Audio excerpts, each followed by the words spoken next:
최만 소장님. 네. 너무 지른다.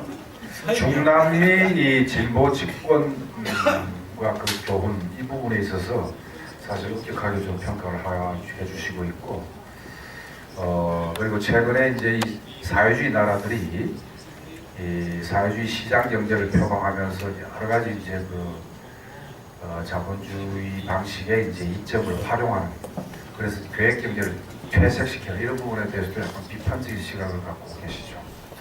그렇게 알고 있습니다. 그래서 종합적으로 좀 말씀을 먼저 부탁드립니다. 예.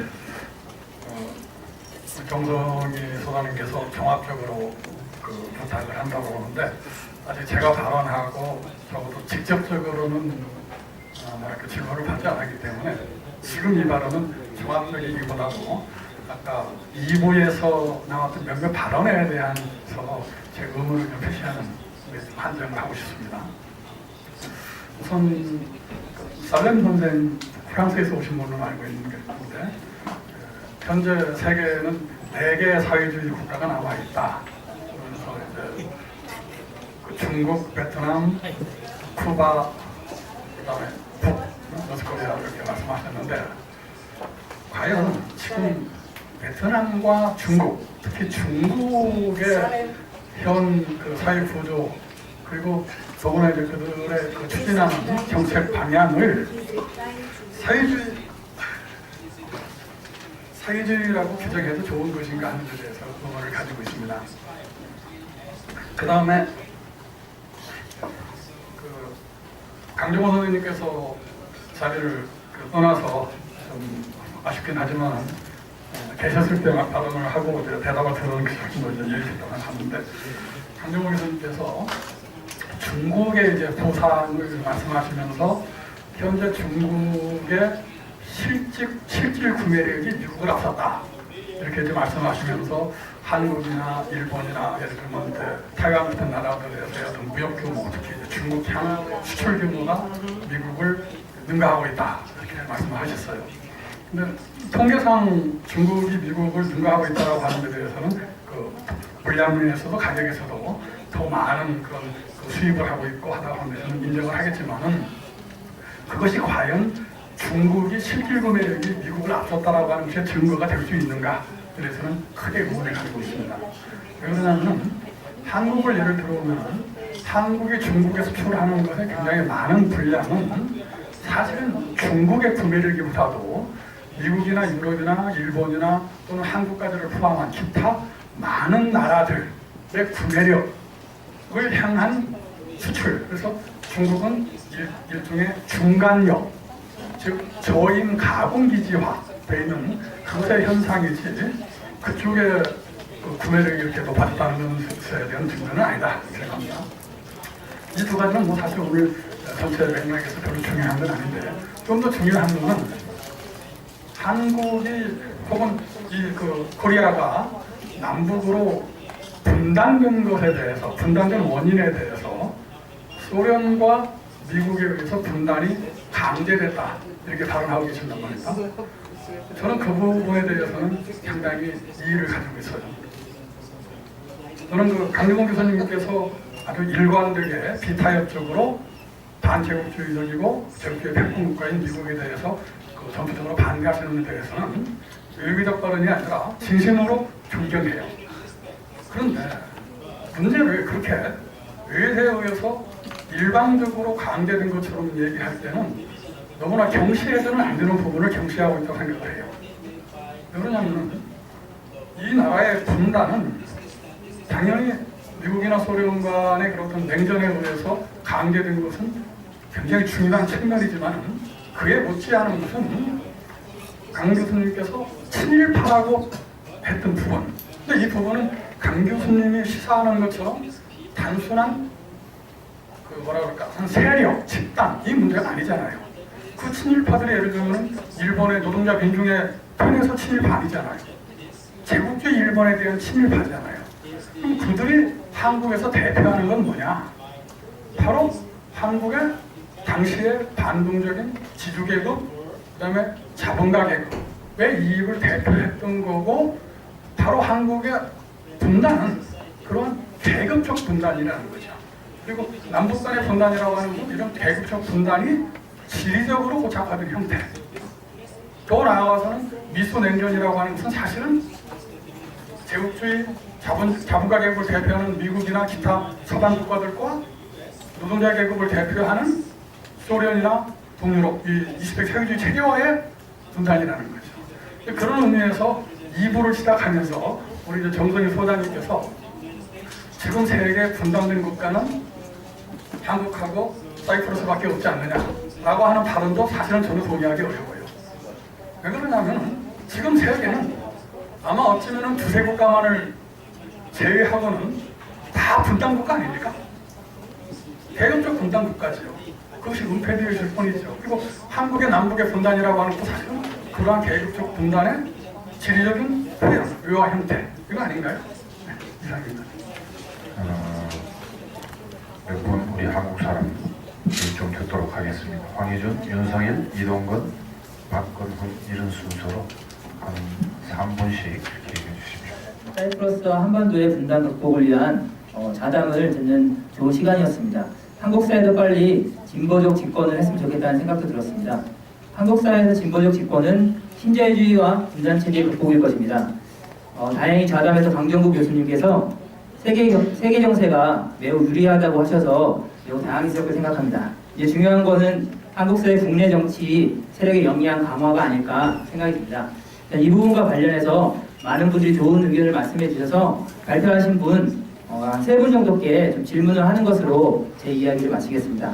먼저 최분자 교수님께서 말씀하신 라틴 아메리카의 신좌파의 모습과 한국 사회의 진보 진영의 모습이 매우 유사하다고 생각되는데요. 라틴 아메리카의 신좌파는 집권에 성공했는데 그렇다면은 한국 사회의 진보 진영이 집권에 성공하기 위해서 라틴 아메리카의 신좌파에게 배울 점은 무엇인지 그 부분에 대해서 좀 여쭤보고 싶고요. 두 번째로는 최기호 소장님께 신자유주의와 분단체제 극복을 위해서 대안 제시가 필요한데요. 한국 사회 진보 진영에서 신자유주의와 분단체제 극복을 위해서 대안으로 제시하고 있는 내용들이 있으면 그거에 대해서 소개해 주셨으면 합니다. 마지막으로 로자 마리아 마르케 선생님께 좀 질문을 드리겠는데요.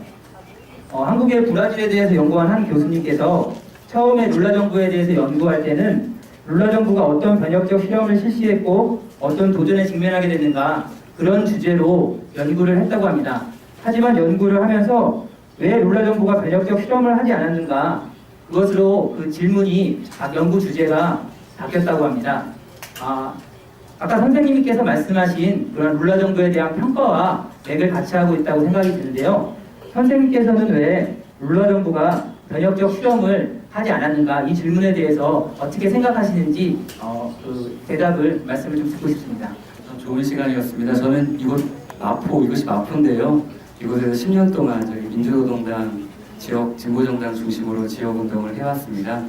그리고 이 인근에 이제 이랜드라고 그 대형마트가 있는데 비정규직 문제 발생했을 때 그 지역에서 지원대책위원회 집행위원장을 했었습니다. 저희는 집권이란 말 그리고 주권이라는 말 요즘에 하도 이제 진보정당이 너무 어려워서 요즘에 고민을 많이 못하고 있었는데 오늘 자리에서 중남미의 어떤 집권의 과정 또 결과를 비추어 본 민중들의 권리 주권에 대한 개념을 생각할 수 있게 되어서 진보 정치의 미래를 고민하는 시점에서 매우 유익했고 좀 인상적이었습니다. 민주노동당 진보정당도 지난 2004년에 10명의 국회의원이 있었는데 돌아보면 지난 10년의 진보정당의 역사가 국민들에게 민중들에게 무엇을 하기 위한 그런 과정 무엇 과제를 해결하고 정치를 대변하는 과정이 아니었을까. 중남미의 사례를 들으면서 제가 가장 인상 깊게 들었던 내용 중에 하나는 민중의 정치 세력화, 민중이 정치의 주체로 되어져 가는 그것 없이는 여러 가지 과제가 있을 수밖에 없다. 이런 점이 매우 인상적이었고요. 그리고 여러 중남미 사례가 좀 다양하지 않습니까? 제가 좀 주목했던 이야기들은 그런 사례가 다양한데 이자벨 모날 교수님이 그 논문에서 이야기하셨던 한 대목이 많이 인상이 되었습니다.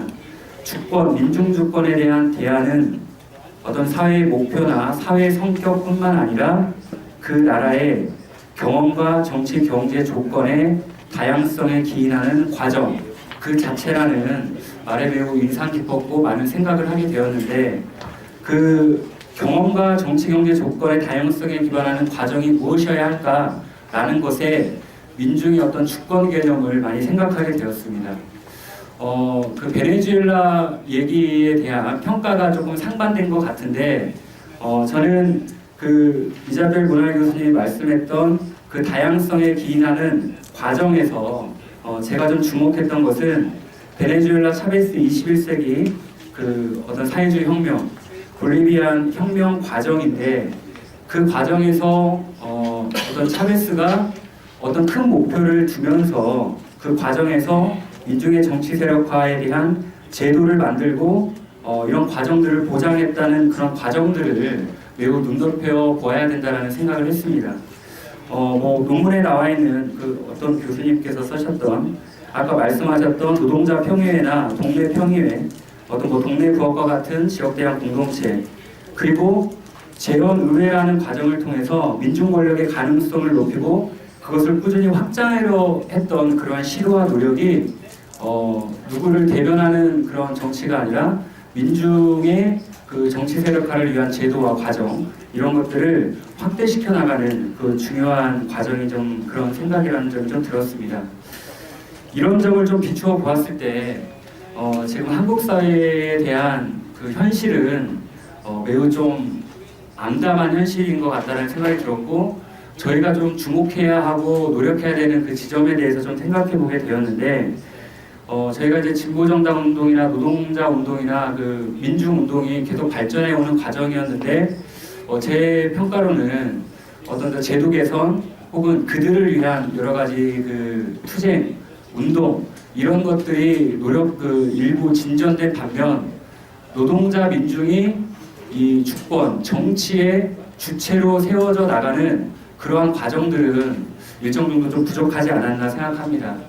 근데 이제 진보 세력이 조금 돌아봐야 될 부분은, 하지만 이미 민중들의 주권을 찾기 위한 다양하고도 급진적인 노력들이 진보 세력이 주목하고 있지 못하지만 많이 보여지고 있다라고 생각이 좀 들고요. 한국 사회도 긍정성이 많이 있습니다.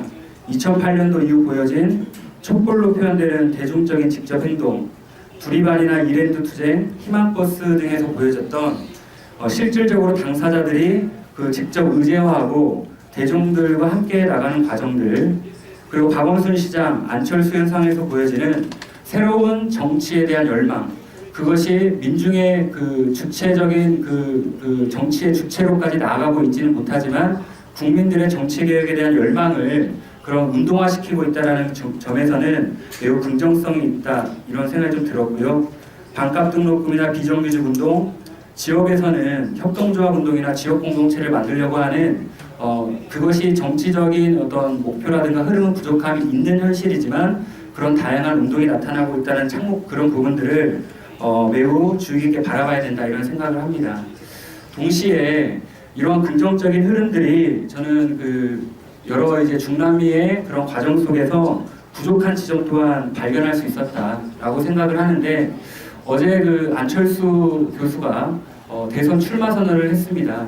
근데 이제 어떤 생각이 들었냐면, 국민들의 어떤 열망, 정치 개혁에 대한 열망을 과거 진보 세력이 했던 것들을 이야기했지만, 여전히 안 교수의 이야기 속에는 노동자 민중의 정치 세력화, 그들을 정치의 주체로 세워나가는 그 중요한 목소리가, 오늘 포럼에서 이야기했던 그 목소리가 빠져있다는 것을 느꼈고, 진보 세력이 분단 모순이나 신자유주의 모순에 대해서 성장과 일방적인 그들의 입장에서 발전이 아닌 민중들의 입장에서 어떻게 발전해 나가야 될 것인가, 이런 부분들을 좀 발전시켜야 나가야 되지 않냐, 이런 그 발제문을 듣고 짧은 그런 의견을 정리하게 되었습니다.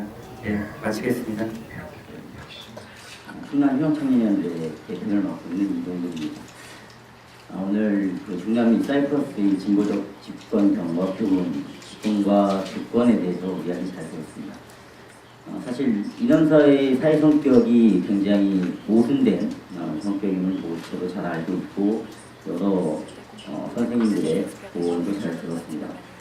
중남미의 집권 경험을 통해서 이남사회가 어떤 변화를 가져가야 되고 그것에 담긴 교훈과 의미를 제대로 찾는 것이 사실 이번 포럼의 큰 성과가 아닐까라고 생각합니다. 그런 부분들을 지금 느끼고 있다라고 생각하고 있고요. 무엇보다도 저는 이제 이남사회의 본질적인 이제 제국주의 하에 군사, 정치, 경제, 문화적으로 예속되어 있고 그리고 그 속에서 자본주의 발전이 기형적이고 민족의 분단 사회에서 민족 모순이 좀 첨예하게 대립되고 있다라고 생각합니다. 오늘 강정구 교수님하고 후쿠오카 선생님의 이 통일과 관련된 논의를 들으면서 그런 것들이 더욱더 많이 느끼게 됐고 특히나 이남사회의 국가보안법 사상의 자유를 억누르고 인혁당 사건과 같은 그런 사건 속에서 바로 사용을 시키는 그런 역사도 분명히 존재했었다고 좀 생각을 하고 그런 역사를 이제 좀 뒤로할 때가 된 것 같고 21세기에 아직도 그런 사상의 자유를 억압하고 우리가 이런 진보적인 포럼도 가로막으려고도 했었던 작년의 경험도 있습니다.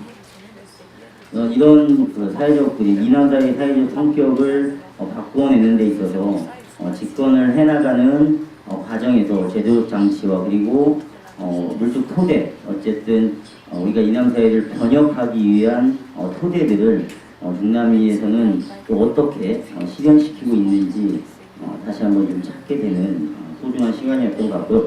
저는 마지막으로 좀 질문 좀 드리고 싶은데요. 아까 전에 우리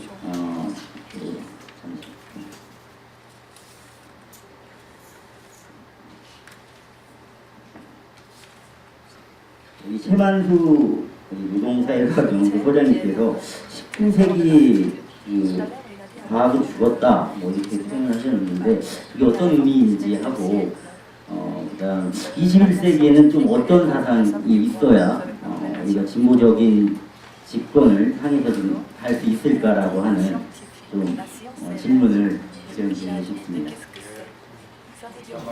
네, 마지막 토론자고 박근원입니다.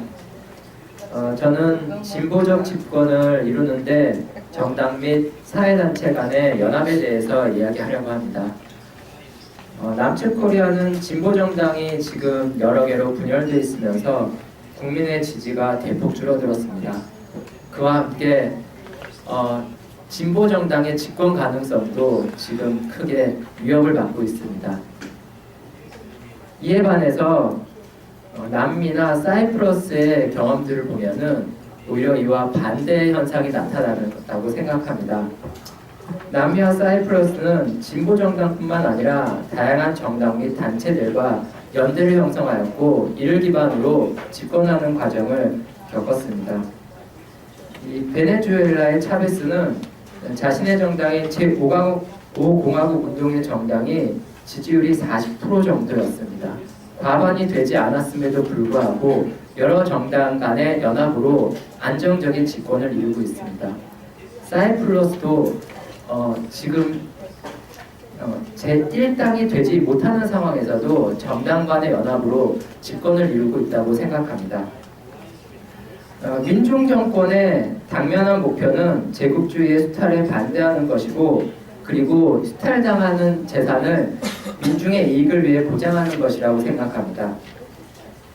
제국주의 수탈을 반대하는 정당이라면 비록 노동자들의 진보정당이 아니더라도 반드시 함께해야 된다고 저는 생각합니다. 제국주의 수탈에 반대하는 정당과 모든 사회단체, 시민사회단체들이 연대연합하는 것은 단지 당면에서 선거를 이기기 위한 방식은 아니라고 생각합니다. 지속적으로 정권을 유지할 수 있는 토대이자 계속 함께해야 될 기반이라고 생각합니다. 저는 민중 정권을 창출하는 데서 정당 간 또는 다양한 계층의 연대는 단지 수단이 아니라 민중 주권을 위해서 반드시 필요한 목적이라고 생각합니다. 이렇게 창출된 정권은 즉각 사회주의 정부로 갈 수는 없다고 생각합니다.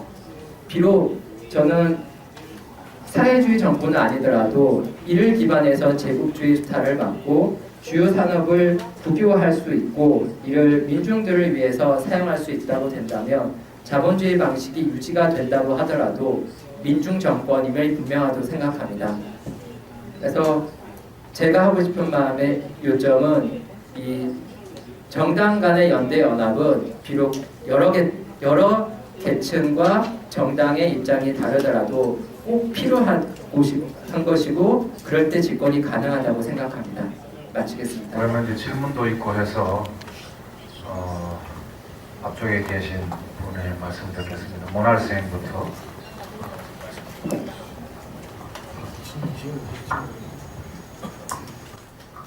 Yes, I will refer briefly to 2 points.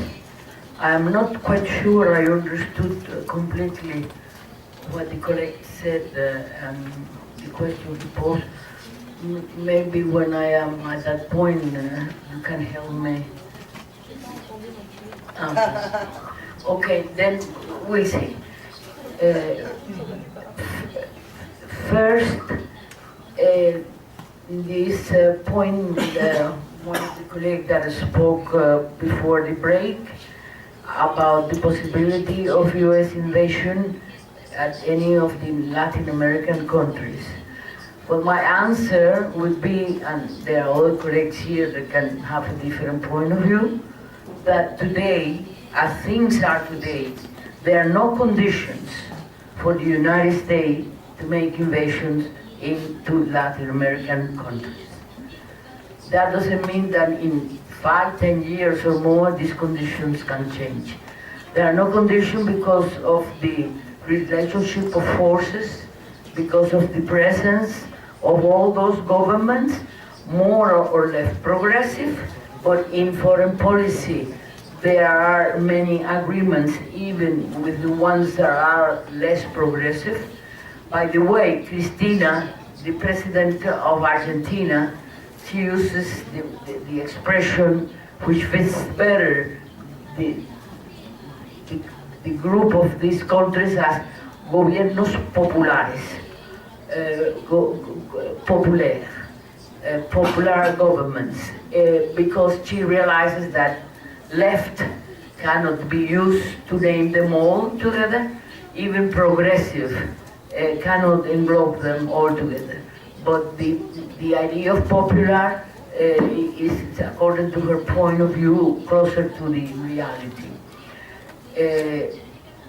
That was one first point. He mentioned Guantanamo. There are no conditions today to start an invasion to Cuba starting from Guantanamo. That's out of question. But then I wanted to refer to the other point that has been mentioned here several times about this 21st century socialism. I cannot get into a long explanation, of course, but I should at least mention some points.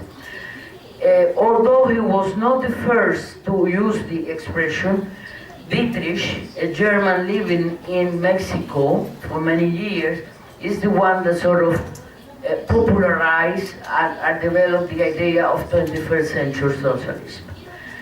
And then he sold the idea to some of our Latin American leaders. He's a theoretician, and he looked for some basis for that. I cannot go into that in detail, but at least he bases himself in this School of Economics, and in this Computer Socialism aus Germany from Peter, on the basis that the law of value can be resolved with all the problem with the use of computer, because now we can calculate exactly, and therefore socialism can be based on this absolutely scientific basis of precising the value and so forth. He said many other things too, but these are some of his point of view. There was a critic very well done by Alan Woods, a whole book. in a kind of critique to Dietrich.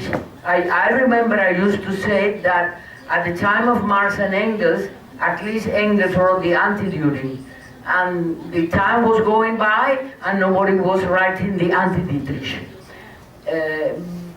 With this stupid concept of socialism of the 21st century. The concept, that's Dietrich. But then, as the concept popularized in some of the leaders on Latin America, became a sort of a bag where you can put whatever comes up to your mind. So some would say the socialism of the 21st century has to be Christian. So where is the universality? Muslim and Buddhist and this and other countries. So, and many others ideas. Now, we have to keep in mind that one of the ideas that was behind was well intended, was to recuperate the idea of socialism that had lost prestige, that nobody wanted to hear to talk about that, and then put this idea of 21st century, it was meant, we proposing a socialism, but a different one without the mistake and so forth. But it brought an enormous confusion. Now, some of us, of our leaders, I don't want to get into names, said, okay, socialism of the 21st century too, but this socialism of the 21st century has to be without class struggle. How can, now, class struggle, there is or there is not. But you cannot decree, like we want it or we don't want it. And he also said, and a socialism of the 21st century is also a socialism without historical and dialectical materialism. So you see how complicated. Now, as the time has been going by, everyone adds something, put out something, because it's not serious. It's just an invention. Now, it has been losing little by little possibility of mentioning. Chavez, who was one of the first that have been mentioning that a lot of time, it's mentioning it less and less, and today is almost no mention at all. But maybe a few months it comes up again. In Cuba, fortunately, very few of our theoretical or academicians went into that idea. But I remember a small group of us in year 2004 or 5, when the whole thing started, very quickly reacted against the concept. And very quickly stood up and began to write and clarify and even addressing ourselves to superior authorities at the party and this and that. So the mistake of falling into that idiocy will not take place. So at least in Cuba, this idiocy has not been one. Now I attend many meetings in Latin America, and recently have been in various meetings. Last year, this year, nobody's talking about 21st century socialism, at least in Brazil. So I think it's not a serious concept. Dietrich tried to do something about it, not very seriously. And when it popularized in the mass movement and in some of our political leaders, we are fine people, but not very serious. Sometimes as fine as thinking goes. So I think for the time being, it has no prestige, it has not been used anymore. But of course, the idea that socialism has to take into consideration that the condition has changed, that I think is valid, but doesn't mean that it's a different socialism. With the idea of 21st socialism, some of us pointed out also that therefore the Cuban Revolution was going to be thrown too, because we were in 20th century socialism, even if we made changes and make actualization. So these points I wanted to clarify. I don't know if what the colleague was asking it has been covered or not. 말했어요.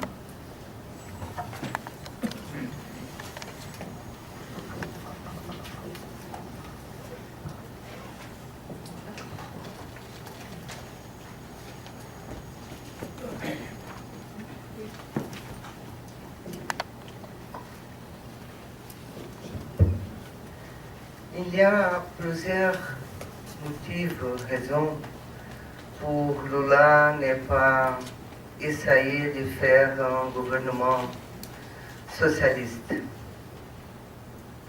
네, 룰라 정부가 사회주의적 변혁을 실험하지 않은 여러 가지 이유가 있습니다.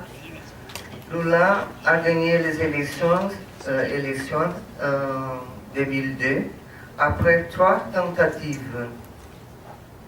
룰라는 2002년에 세 번의 실패를 거듭한 이후에 처음으로 당선이 되었습니다. Non, après 2 tentatives, c'est la troisième. La troisième, il a gagné. 네, 다시 수정하겠습니다. 두 번의 시도를 해서 세 번째에 당선된 것입니다. Et Lula et les partis des travailleurs ont changé beaucoup pendant la période entre l'année où le parti a été construit en 80. 80년대에 당을 구조를 가지고 있었던 그런 성격과는 많이 다른 모습으로 당선이 되었습니다. Et l'année de 2002. Au commencement, le Parti des travailleurs, il a été construit après les grèves de métallos, les grèves très importantes de métallos.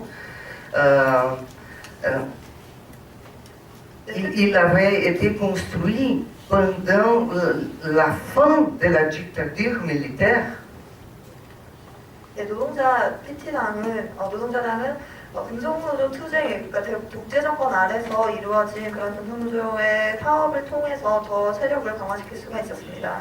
Et au commencement, le Parti des travailleurs disait clairement qu'il est pour le socialisme. Il avait plusieurs propositions dans les chemins de socialisme.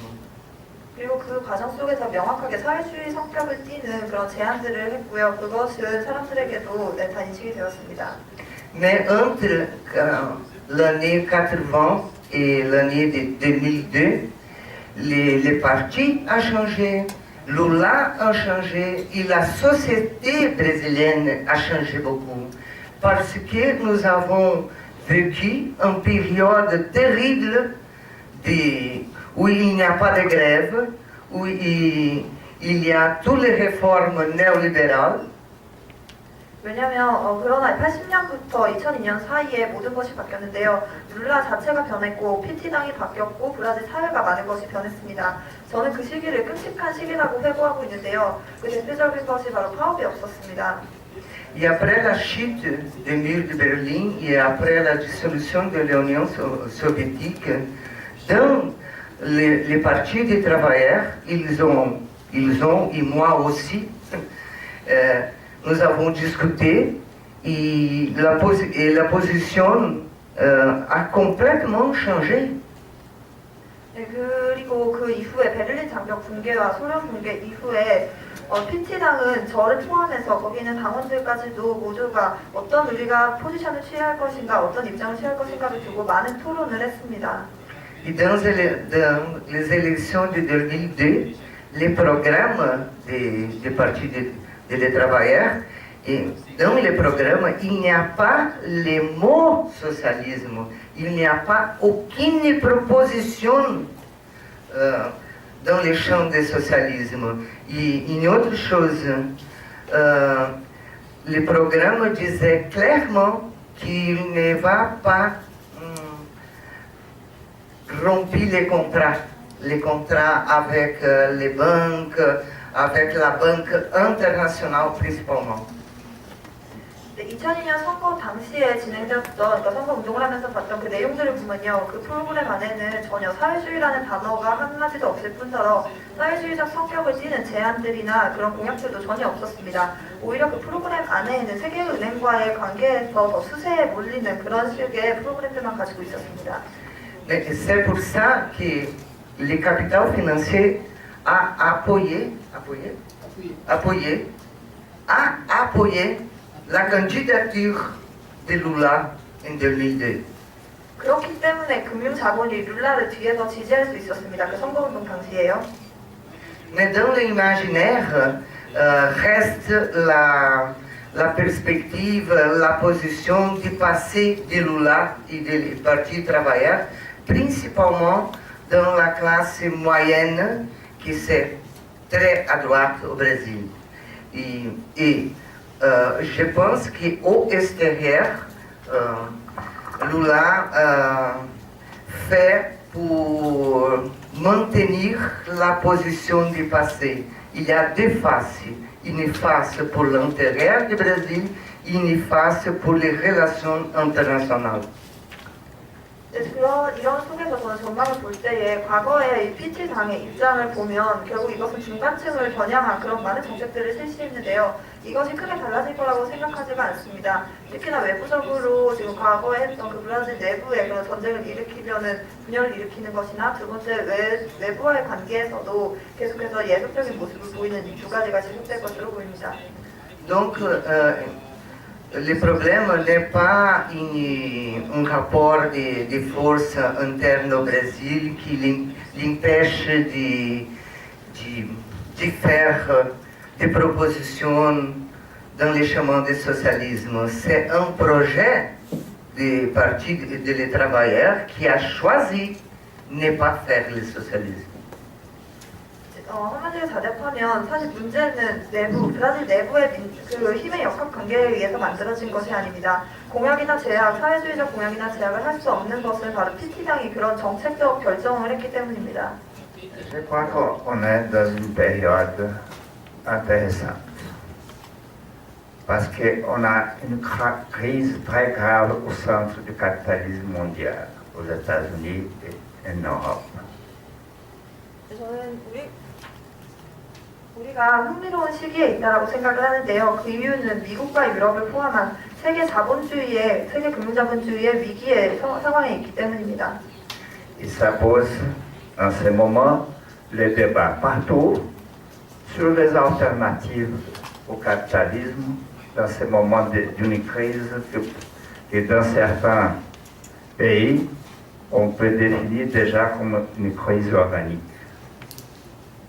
그렇고 이런 결과로 인해서 바로 전 세계의 다양한 곳에서 자본주의 위기에 대한 대안을 토론을 만들어가고 있습니다. 그리고 이미 어떤 나라에서는 이것들에 대한 것이 많이 발달되어 있습니다.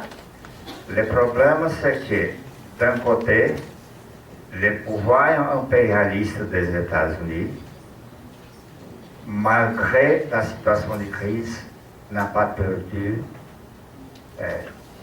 sa force. 네, 그렇지만 문제는 위기에도 불구하고 미 제국주의의 힘이 더 이상 약화되지 않고 있다는 것입니다. D'autre part, je crois que la gauche internationale a perdu une chose très importante après la chute de l'Union soviétique.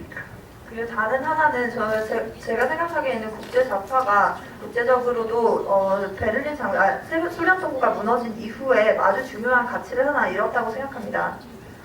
Avec la crise et la fin du socialisme réel, on a jeté dehors aussi la théorie révolutionnaire de Marx. 그것은 바로 진정한 사회주의의 가치와 그리고 막스주의의 진정한 혁명적인 그런 이론을 선상을 잃어버린 것입니다. Alors, on essaie de trouver des différents chemins pour faire des révolutions, soit à travers des élections, soit des mouvements sociaux. Et on laisse de côté la possibilité que c'est encore, à mon avis, possible, c'est de la lutte armée. 혁명을 위한 다른 길을 그렇기 때문에 여기저기서 찾고 있는데요. 선거를 얘기하는 사람도 있고 사회운동을 얘기하는 사람도 있습니다.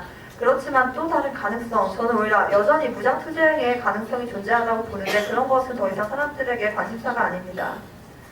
En Amérique latine, les mouvements sociaux sont réprimés.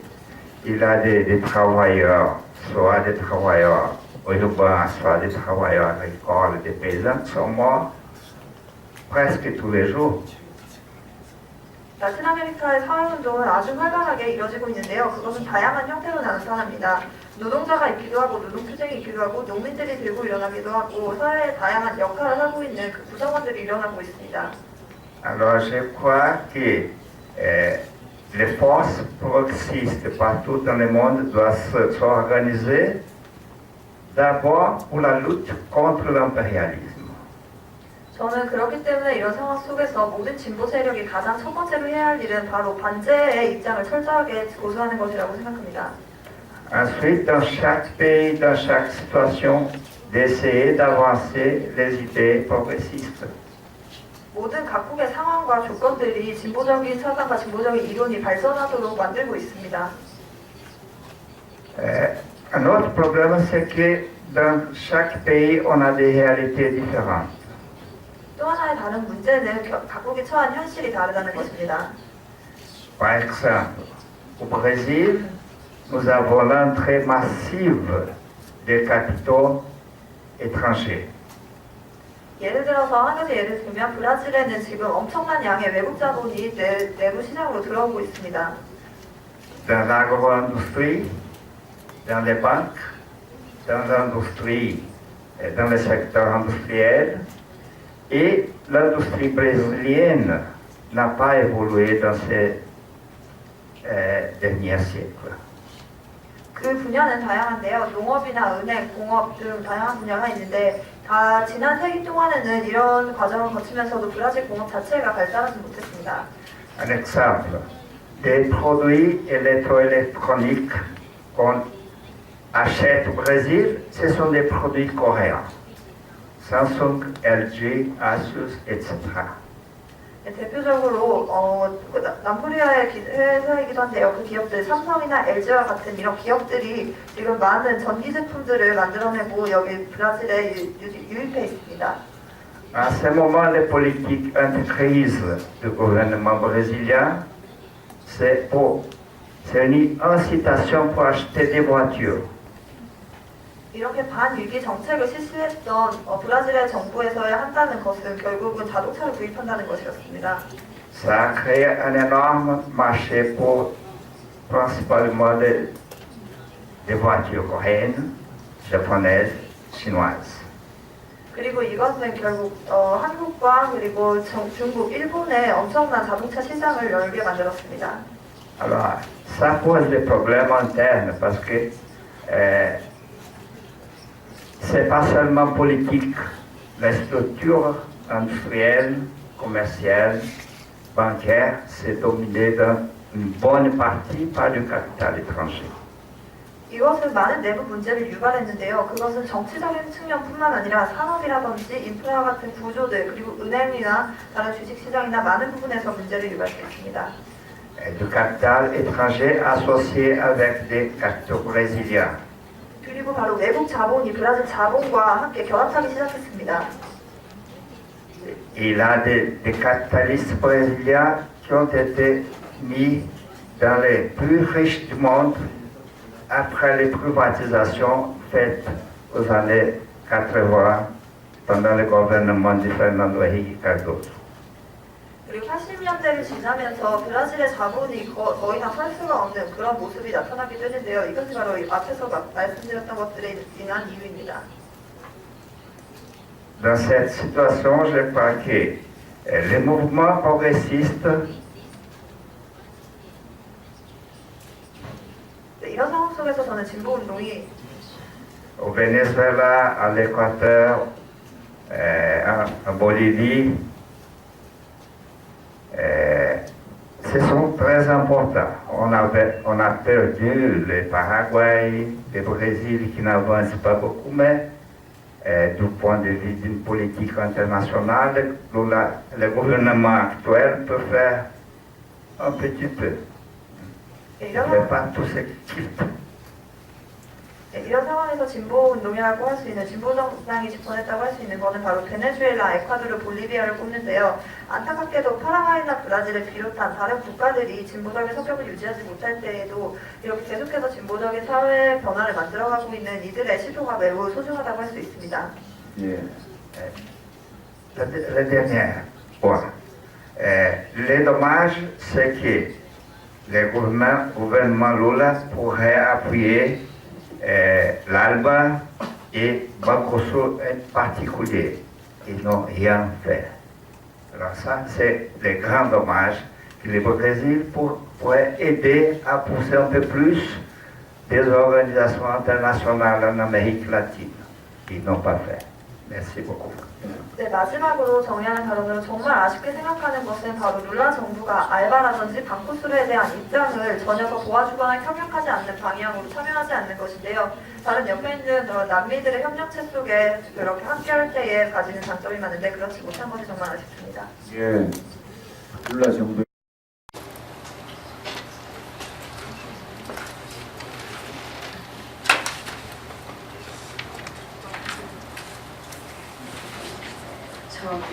저는 정치학자도 아니고요, 사회학자도 아니에요. 근데 브레질에서 86년에서부터 98년 동안 97년 8월까지 브라질에서 공부 석사하고 박사를 했다는 이유만으로 한국 사회가 요구하는 그런 아티클들을 쓰게 되었어요. 그래서 지금 그러니까 좌파의 그런 용어를 쓰지 않고, 그러니까 진보 진영이 집권을 하기 위해서 어떻게 민중들이 새 역할을 할 것인가, 이런 식의 대답을 하진 않고요. 제가 그냥 유학생으로서 브라질에서 느꼈던 것과 한국에서 또 브라질을 연구하는 사람으로서 느꼈던 그냥 개인적인 의견을 드리겠어요. 저는 브라질에 들어가서 한 4년 동안 그 브라질에 적응하는데 굉장히 고생했어요. 그러니까 문화적으로도 너무 달랐고, 그 다음에 그 당시만 하더라도 노동운동의 끝물이는 연습에도 불구하고 시도 때도 없이 파업을 하는 거예요. 어느 날은 버스를 파업하고, 어느 날은 그리고 어떤 경우는요, 상파울로 대학교 교수들이 반년 동안 파업을 한 적이 있어요. 그러니까 한국 사람으로서는 있을 수 없는 일을 하는데, 선생님들이 수업에 들어오셔서 그래요. 공대나 상대 같은 경우에는 어떻게든지 돈이 생기니까 그 사람들은 파업 안 하지만, 우리같이 인문사회과학을 하는 사람들은 학교에서 주는 월급에는 먹고 살 수가 없다. 그러니까 도저히 방법이 없으니까 파업을 참여하는 거다. 니네가 이해해라. 그래서 저는 그 6개월 동안 그냥 한국에 와 있었어요. 그러니까 그 정도로 브라질과 한국 사회는 굉장히 다른데, 제가 놀랬던 게 뭐냐면, 토요일날 제가 맨 처음에는 포르투갈레드에 10개월 있었거든요. 거기가 이제 나중에는 이제 빼떼의 그 참여 예산제가 이제, 그래서 빼떼가 이제 세일을 확산하는 그런 좋은 도시였는데요. 저는 포르투갈레드에 가 있으면서 굉장히 답답했어요.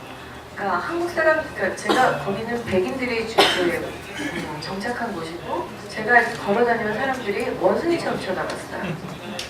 아무도 기숙사에 일부러 살아서 친구들을 만들려고. 그런데도 아무도 저한테 와서 얘기를 붙이는 사람이 없었어요.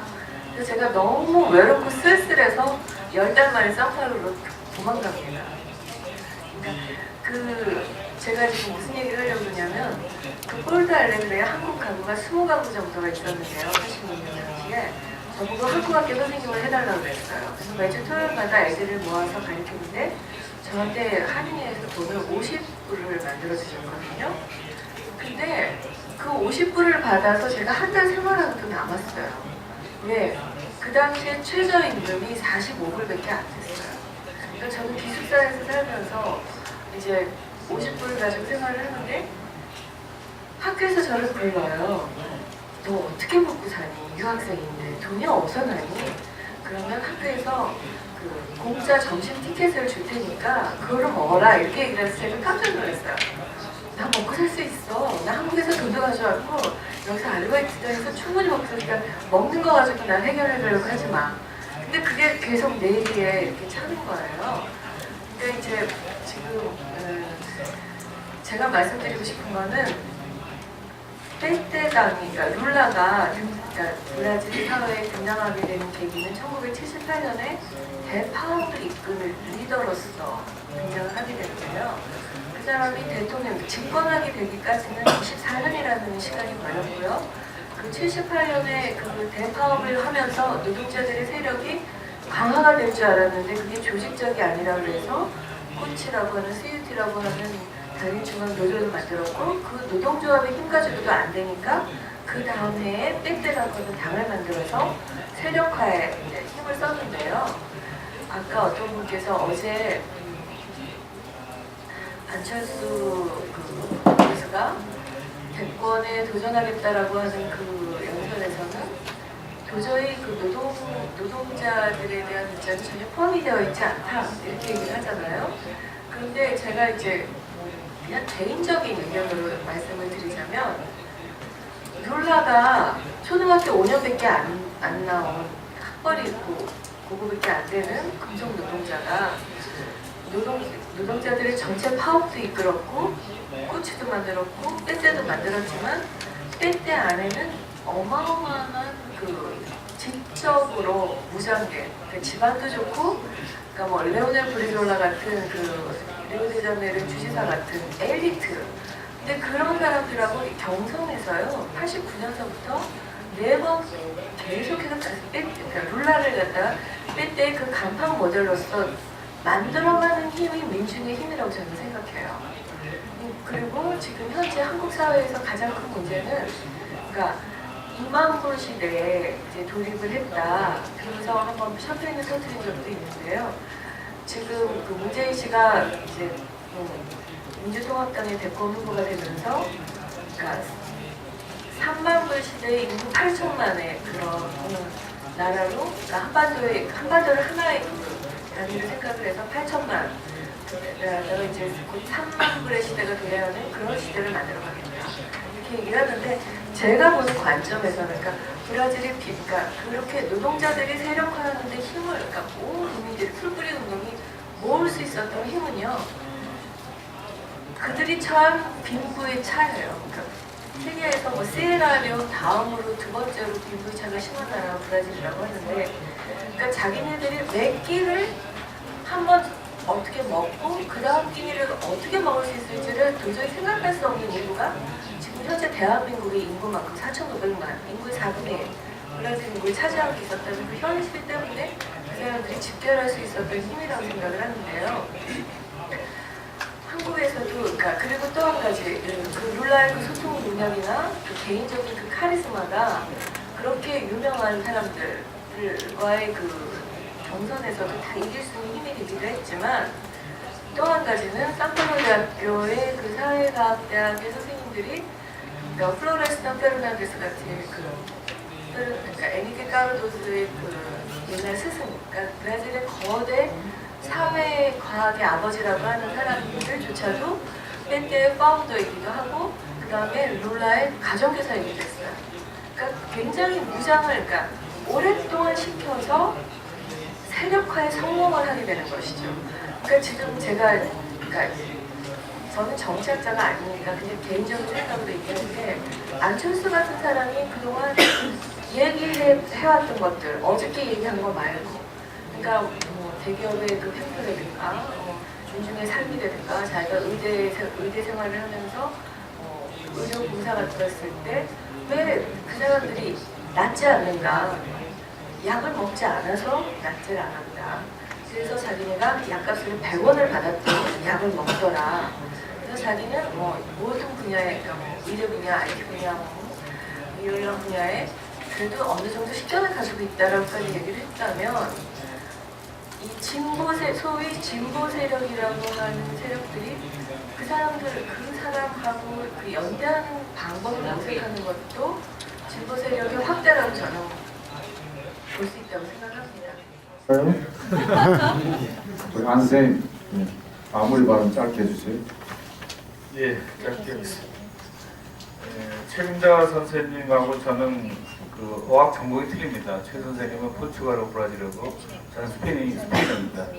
브라질 여행 가면 그 브라질 대중들하고 이렇게 지식을 하고 스페인어 하면은 어느 정도 소통은 됩니다. 근데 제가 브라질에 대해서도 관심이 많아서 논문을 보고 채워보려면 독해는 안 됩니다.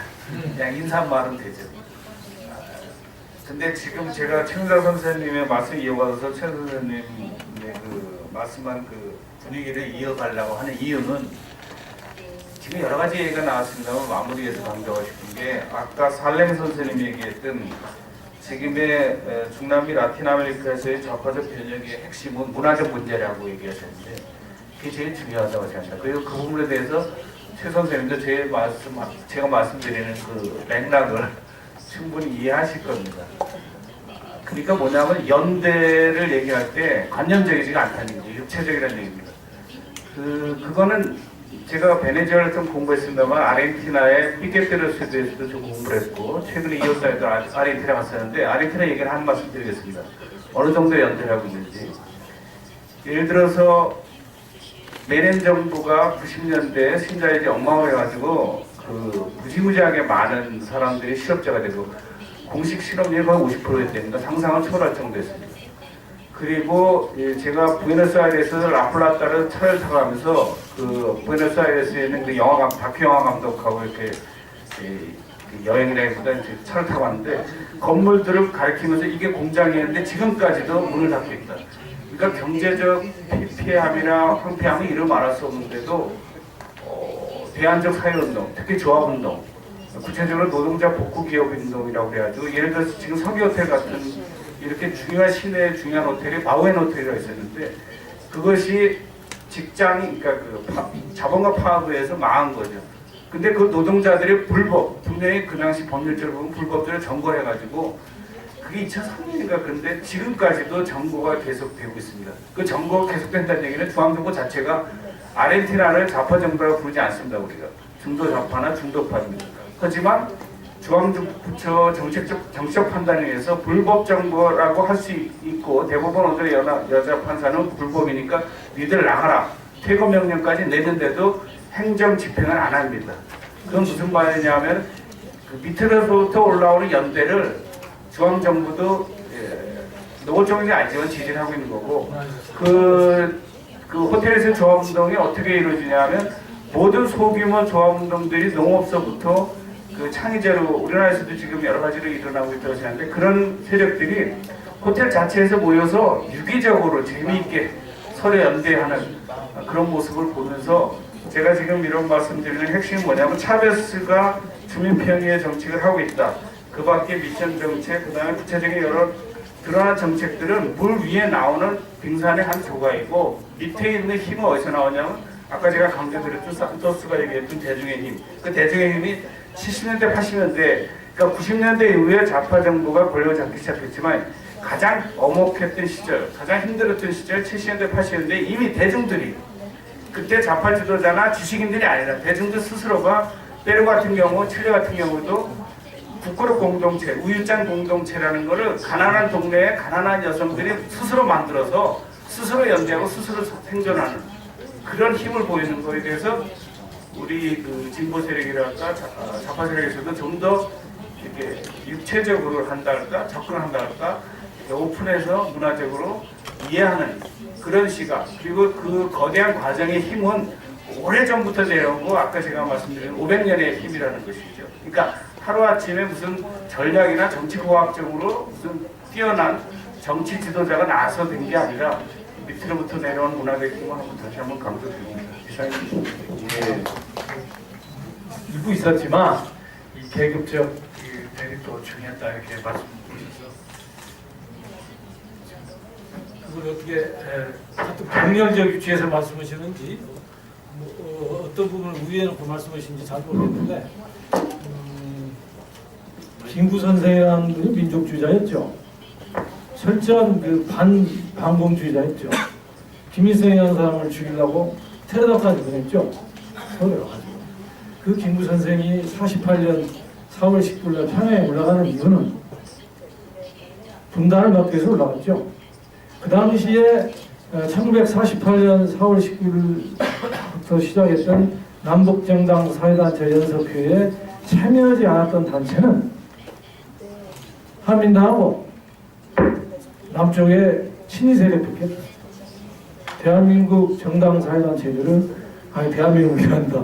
근데 남쪽 북쪽에 정당 사회단체는 거의 90% 넘게가 참여했어요. 김구 선생이 참여했으니까. 그래서 그 당시 48년 남북 정당 사회단체 연석회의 결정을 아무것도 아닙니다. 사회주의 자본주의 이런 얘기가 아니고 미군 철수하고 소련 철수한 거였죠. 그리고 우리끼리 자주적인 독립정부를 만들어서 미소공동회도 필요 없고 그걸 미국이 그렇게 했죠. 소련은 나중에 철수했죠. 좀 강조해서 말씀드리고 또 저는 브라질 룰라 정권에 대해서 좌파 정권이 아니고 진보 정권이 아니라고 브라질에 계신 선생님들이 말씀하시니까 인정해야겠지만 저는 의문이 들어요. 우선 팩트가 좀 틀린 것 같아요. 룰라가 3번째 된 게 아니라 4번째 됐거든요.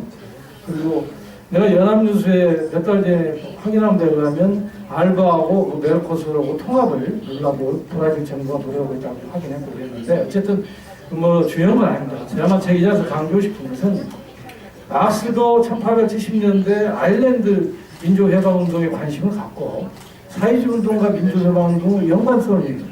나중에 막스가 뭔 얘기하는 거니 식민지하에서 자본주의로 발전할 수 없다는 얘기까지 합니다. 그게 이제 나중에 꼬민테는 태조에 확인이 되죠. 민족해방운동과 사회주의 혁명운동은 밀접한 연관이 있다. 동맹사회라고 얘기해서 이런 가치에서 보는데 지금 남미 저희들이 이 남쪽 코리아에 있는 사람들이 남미를 추구하는 것은 사회주의도 중요하지만 소련 동부 유럽이 망한 후에 어쨌든 차베스라는 사람 입에서 사회주의를 얘기하고 있는 게 저희들한테 대단히 중요합니다. 그게 전망에 대해서는 저도 잘 모르겠어요. 어쨌든 그보다 우리한테 더 중요한 건 뭐니 자주 깃발을 남미 각국들이 들고 있다는 거죠. 미국은 안 마당했잖아요. 제가 알기로는 연합뉴스에 나온 보도입니다. 작년에 그 중남미 정상회의를 했어요. 중남미 정상회의 아시잖아요. 저 남아메리카 대통령도 다 참가하고 미국 대통령이 참가했잖아요. 제가 알기로는 작년 중남미 정상회의 때 브라질까지 포함해서 뭘 결의했는 거니? 미국은 쿠바에 대한 경제 봉쇄를 풀어라. 그리고 다음부터는 중남미 정상회의 쿠바를 참여시켜라. 그거 미국이 안 되면 미국은 빠져라. 나 얼마나 그 속이 시원한지. 지금 동북아에서 그런 거 해야 되는 거 아니에요? 북중에 대한 경제 봉쇄를 풀어라. 이런 얘기를 최만수 소장님 하셔야 됩니다. 조선민주주의 인민공화에 대한 경제 봉쇄를 풀어라. 그리고 동북아 뭐 아펙 이런 데 참여하려면 미국은 그거 해라. 그러나 미국 참여하지 마라. 이게 지금 남미에서 되고 있단 말입니다. 더 나아가서 적어도 외교 국방 부분에 있어서는 룰라 정부가 자주성을 두고 있어서 노력했다는 걸 저는 인정을 인정해야 한다고 보고요. 콜롬비아 내전 그 무장 세력으로 저희들은 연결을 하고 있는데 또 하나 중요한 건 뭐니? 브라질이라는 나라 아까 우리 최문정 선생님도 말씀했지만 지독한 이 미국 금융 투기자본으로 이 침략해가지고 2번이나 국가부도를 받습니다. 그게 2002년도에 거기서 브라질 노동자당은 계급 후보 전략에서 민주 후보 전략으로 바꾸는 거예요. 충성계 사장을 부통령으로 임명합니다. 노선을 바꾼 게 사실입니다. 그 노선을 바꾼 게 맞냐 틀냐에 대해서는 저는 이견이 있는 거예요. 다만 원래 브라질 노동자당은 계급 정당이 아니었어요. 소민사선적 당이었습니다. 그렇지만 사회주의 가치를 지향한다고 분명했죠. 민족주의. 그렇지만 2번이나 국가부도를 맞으면서 그런 부분이 약화되는 건 사실인 것 같아요. 그리고 앞으로 이 브라질 노동자당이 어떤 전망을 갖고 나갈 것인가 이 부분에 대해서는 저는 뭐 존중하고 싶어요. 근데 브라질 노동자당이 사회주의적 전망을 잃어버리고 계속 나간다면 저는 실패할 거라고 봅니다만은 그 팩트 부분은 저도 좀 확인하고 싶고요. 그 정도 말씀드리고 하여간 지금 중국 사회주의 혁명 중국 사람들 만나면 그래요. 50년간 이대로 할지 100년간 이대로 할지 모르겠는데 우리는 반드시 박살내기로 얘기하고 있는데 한번 잘 모르겠습니다. 베네수엘라도 마찬가지라고 보고요. 근데 지금 저희들한테 그 논쟁은 중요하지 않고요. 어쨌든 남이라는 나라가 반제 자주 깃발로 줄기차게 나오고 있으면서 미 제국주의 이 중요한 경제 영역, 미국 주변 생존 기반이 남 그걸 무너뜨리고 있으면서 군사적으로도 연대가고 있다는 사실 저는 주목하는 게 중요하지 않나. 동북아 세력들이 이걸 보여야 된다. 강조해주십시오. Although my presentation goes in pieces, every time I add something, I will try to give some more of the experience of a left party being in a government, especially in a government in a country member of European Union. Today, as I said before, we are in the election campaign process, and the government and the president is accused, for example, that he didn't manage to solve the Cyprus problem, a problem that exists for 38 years, and everybody accepts that it's Turkey's responsibility that it is not solved. Now the opposition parties, they accuse the president. And although, as I said before, we changed the approaches of the international big powers anyway. We have promoted social policy that were not just allowances, but the educational reform, housing reform, a healthcare reform, a plan that is started to be implemented as well as the education. But they don't see anything, the opposition. They say we haven't done anything. The people, the members of the party, they know that they try to explain. Or when we go to television discussions, we try to present all this policy. But you see, it's one voice, the representative of the party, and 5 other parties that saying the opposite, and they accuse that nothing is happening. I mentioned before the Troika and their demands. The opposition parties were almost demanding for Troika to come months before. And they kept saying the government should take measures. They didn't say what kind of measures. The measures they were proposing are those that Troika is proposing. But the people didn't realize that.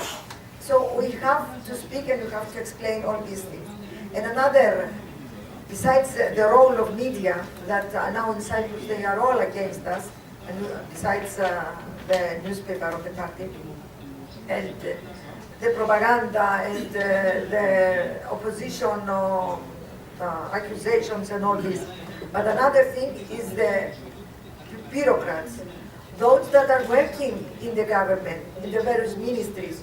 And you start from the lowest clerk up to the director and the director of the ministry. We have the ministers, but the people under them, that they are the ones that to implement the policies, they are from the right wing, because for many years the people that work for the government, they were employed by the government, they were usually the right wing, because they had the power to put their people there. So there are some elements that we have to take in consideration in such a position. The bureaucrats, the media, and how strong can you promote your policies. This is some of the comments that I wanted to say before I close, and of course I want to closing. I don't know if we have the chance tomorrow to thank the organizers of such a discussion, because to exchange the experience, although it's a different situation in each country, I think it's useful. 네, 고맙습니다. 제가 2시 오후 프로그램을 참여했는데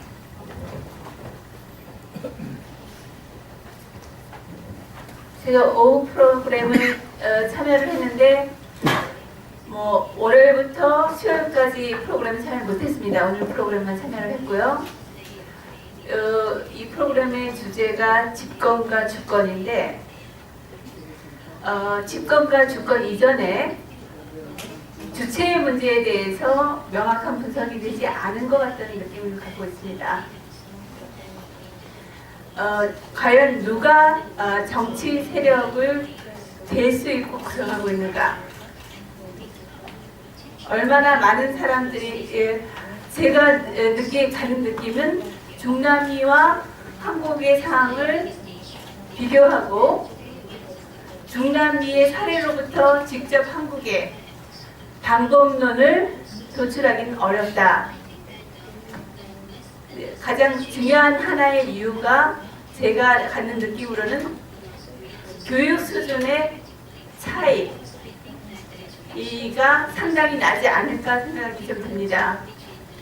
지금 현재 한국의 경우에는 고졸 졸업자의 80% 이상이 대학에 입학을 하고 있는데, 대학이나 전문대학이나 입학을 하고 있는데, 이런 어떤 교육 수준의 차이라고 하는 것이 중남미 사회하고는 좀 다르지 않을까. 이런 경우에 이 대학 최소한 전문대학을 졸업한 졸업자들이 가지고 있는 노동력의 구성과 그렇지 않은 노동력의 구성과 또 그 사람들이 할 수 있는 산업에 종사할 수 있는 일의 일과 그렇지 않은 사람들이 가지고 있는 산업에 종사할 수 있는 일과 한국 사회가 가지고 있는 자본주의의 발전 정도와 그 다음에 산업 기술적인 발전 정도와 이런 것들이 중남미하고는 다르지 않을까. 그리고 아까 얘기한 분배의 문제를 말씀하셨는데요. 분배의 문제에 있어서 우리나라 같은 경우에는 4천만이 다음 시기에 밥거리를 걱정하는 나라는 아니거든요. 이제 그런 제가 이해한 말 그런 경우에 과연 중남미에서 연대가 중요하다라고 하는 말에는 이의가 없을 것 같습니다. 집권을 위해서. 그럼 그 연대의 내용이 어떤 세력을 대변하는 사람들이 우리의 주요 연대의 대상이 되어야 할 것인가, 이런 문제들에 대해서 좀 더 다음 기회에는 좀 더 자세한 분석이 되어 있는 토론이 되었으면 하고 발전적인 제안을 드립니다. 네, 우리 독일 가서 유학생활을 하면서 독일의 금속노조라든지 여러 독일 노동운동을 관찰하고 지금은 프랑크푸르트 프로들의 강사로 계신다고 합니다. 고국이 아직 안 돌아오시네. 독일이 재밌는 모양이지. 네. 자, 또 마지막 발언하실 분 없습니까? 그럼 우리 칼드론 선생님 한 말씀 하실랍니까?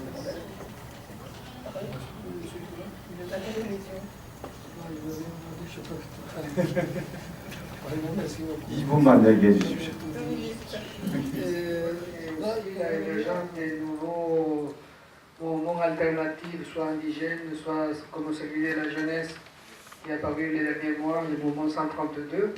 C'est aussi dû, dans le cas de Mexico, c'est à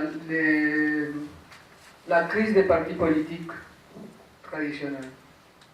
Donc, il y a le travail qui ont fait les partis politiques de gauche dans les dernières élections, que c'est important parce qu'ils ont eu quand même 16 millions d'électeurs, mais certains autres secteurs de la population mexicaine, ils ont créé ce propre mouvement, et c'est important.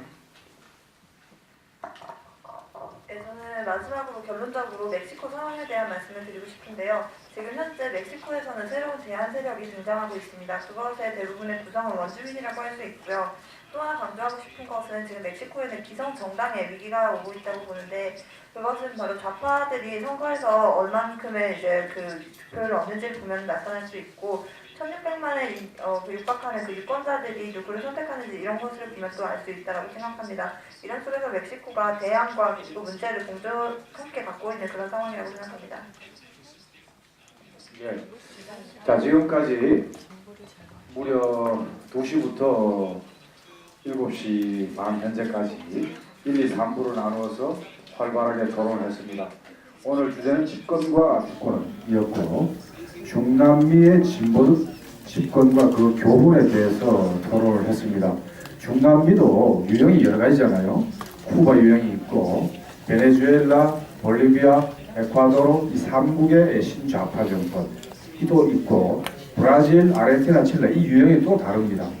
그래서 오늘 사실은 중남미의 이 진보 집권 경험 하나만 놓고도 몇 날 며칠을 토론을 해도 시원찮은데 너무 짧았다고 생각하고 앞으로 기회가 다시 있기를 기대를 합니다. 그리고 코리아와 이 사이프러스의 이 분단 현실과 평화통일의 길에 대해서 토론을 했습니다. 사실 사이프러스도 딱 보니까 터키의 외세 간섭, 그리고 영국군의 주둔, 총체적으로 보면 미영 이 제국주의의 이 아랍 지배, 그 전초 기지로서의 기능, 이런 것 때문에 결국 분단이 지속되고 있구만요. 네. 우리도 뭐 보다 훨씬 더 심하고 격화된 형태로 되어 있고요. 그래서 사이프러스나 우리 코리아나 외세로부터 벗어나서 자주적으로 평화적으로 또 대단계를 해서 이렇게 통일을 가져오는 그 통일 원칙은 비슷한 것 같습니다. 사이프러스도 그리스계와 터키계, 그리스계가 다수 민족이라고 합니다. 민족 갈등 크게 없을 때요. 터키가 계속 이제 부추겨가지고 그 모양이 되고 있다고 합니다. 100만 명이라고 그랬던가요? 아까 인구가? 예. 야, 100만 명이면 우리 안양구 보여. 다 합치면 100만 명. 그리고 최만수 소장님은 오늘 가장 원칙적으로 그동안에도 그래왔습니다만은 앞으로 토론의 기회가 좀 자주 있었으면 좋겠습니다. 결론상 아까 말씀하신 것은 사적 소유의 철폐를 전제로 한 여러 가지 그 막스 레닌주의 원칙을 얘기를 했습니다. 오늘 뭐 피트 독재라든지, 그 다음에 이제 뭐 계획경제라든지, 무장 봉기 노선이라든지 이런 얘기를 아직 얘기 안 했습니다만 어쨌든 앞으로 토론을 좀 할 기회가 있었으면 좋겠습니다. 자, 동의도 오늘 집권과 주권 이런 주제로 코리아 국제포럼 4일째를 마감하고자 합니다. 동의도 고생 많으셨습니다. 네, 뜨거운 박수로 마무리하겠습니다.